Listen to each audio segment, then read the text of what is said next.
नमस्कार। स्वागत है आप सभी का आज की हिंदी की कक्षा में। कक्षा 8 में निर्धारित पुस्तक भारत की खोज का दूसरा पाठ हम पढ़ना शुरू कर चुके थे। जहाँ तक हमने पढ़ा था उससे आगे अब बढ़ते हैं और अगला अंक जो है इसका वह है भारत की शक्ति और सीमा। आइए इसमें पढ़ते हैं कि नेहरू जी ने क्या कहा है। भारत की शक्ति के स्रोतों और उसके स्रोत होता है जहाँ से कोई चीज़ प्राप्त हो।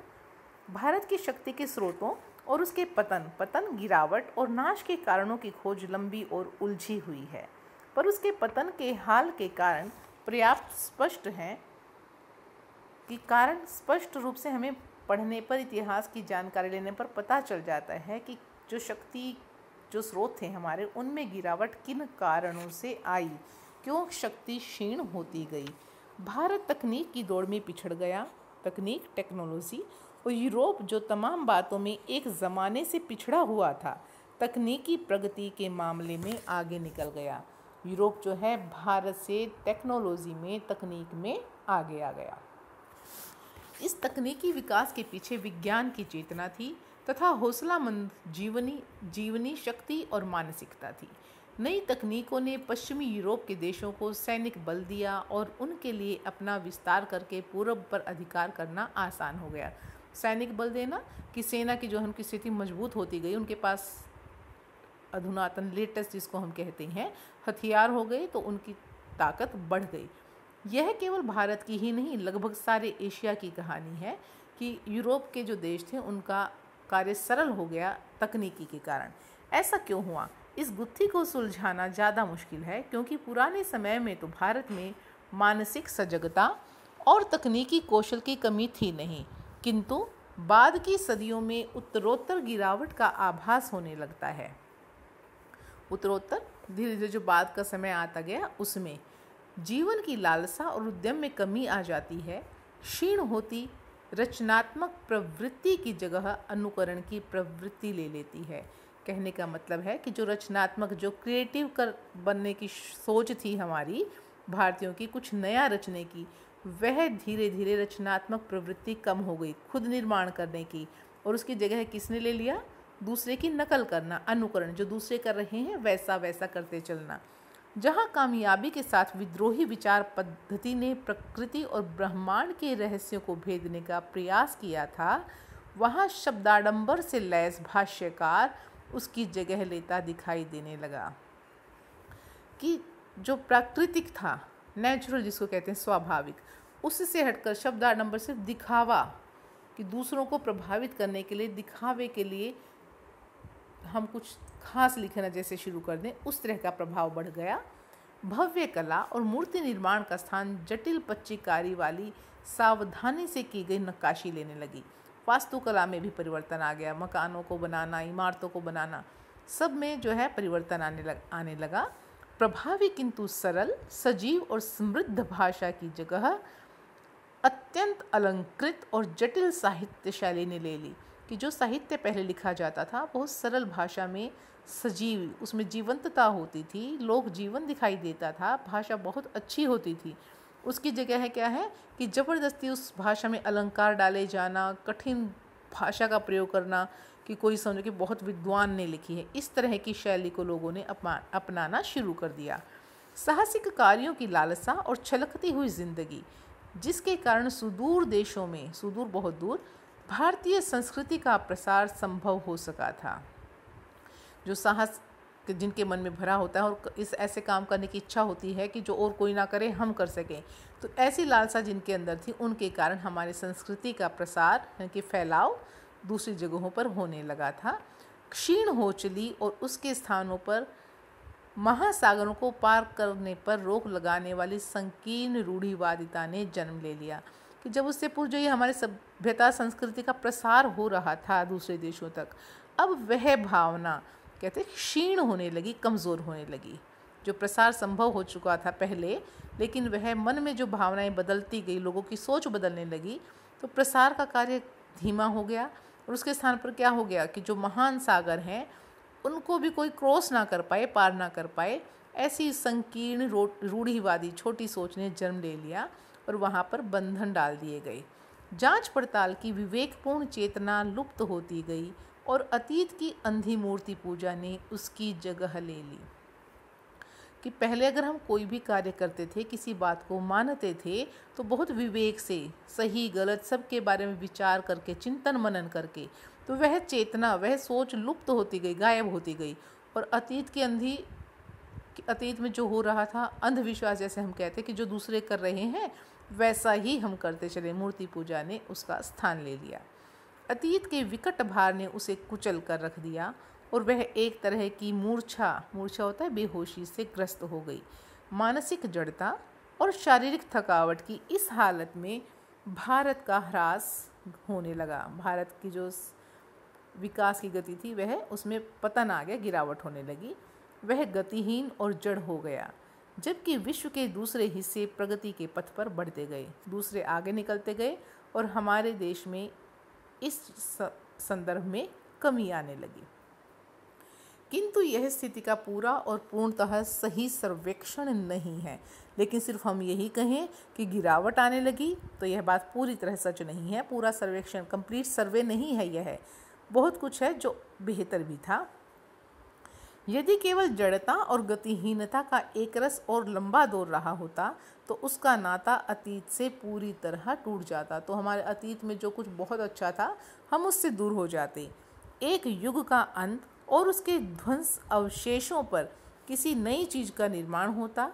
इस तरह का क्रम भंग नहीं हुआ और भारत में भी निरंतरता बनी रही। हाँ, गिरावट आई, लेकिन साथ साथ जो दूसरी चीज़ें हैं उत्थान की ओर बढ़ती भी रही। तो ये क्रम बना रहा। कहीं गिरावट आई तो कहीं उत्थान भी चल रहा था। इसके अलावा समय समय पर पुनर्जागरण के दौर आते रहे, लोगों में जागरूकता भी फैलती रही। ऐसे महापुरुष सामने आए, समाज सुधारक आए जिन्होंने जागृति का कार्य किया। नए को समझने और उसे अनुकूल बनाकर कम से कम पुराने के उस अंश को साथ जिसको रक्षा करने लायक समझा गया कि जो प्राचीन चीज़ें हमारे पास हैं वो बहुत लाभदायक हैं, आज भी उपयोगी हैं और भविष्य में भी रहेंगी, तो उनकी रक्षा अवश्य की जानी चाहिए। तो उस अंश के साथ उनको समझा भी, उसको लेकर आगे बढ़े और उसका तालमेल बिठाना, सामंजस्य करने के प्रयास साफ दिखाई पड़ते हैं कि लोगों ने ये प्रयास किया।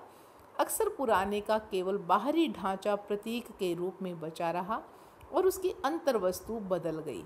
ऐसी लालसा, इच्छा, बहुत तीव्र इच्छा, जो लोगों को उस लक्ष्य की ओर खींचती है जो पूरी तरह सिद्ध नहीं किया जा सका, और साथ ही प्राचीन और नवीन के बीच सामंजस्य स्थापित करने की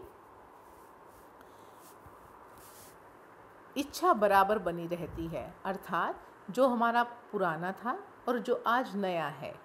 जब नेहरू जी लिख रहे थे उस समय की बात है, तो उन दोनों के बीच किस तरह से तालमेल बनाया जाए, लोगों में यह इच्छा शेष थी। इसी लालसा ने उन्हें गति दी और उन्हें पुराने को बनाए रखने के साथ साथ नए विचारों को आत्मसात करने की सामर्थ्य भी दी। अब अगला अंक शुरू होता है, भारत की तलाश। पुस्तकों, प्राचीन स्मारकों और विगत सांस्कृतिक उपलब्धियों, विगत होता है बीती हुई, जो संस्कृति से संबंधित हमारी अपनी उपलब्धियां थी भारत की, उन्होंने मुझ में एक हद तक भारत की समझ पैदा तो की, लेकिन मुझे उससे संतोष नहीं हुआ। होता है ना कि हमें कुछ मिला है लेकिन अभी बहुत कुछ और चाहिए, तो उनको जानने की भी और इच्छा थी। न ही मुझे वह उत्तर मिला जिसकी मैं तलाश कर रहा था। जितना ज्ञान अब तक उन्होंने पाया था, अनुभव किया था, अभी भी मन में तलाश बाकी थी।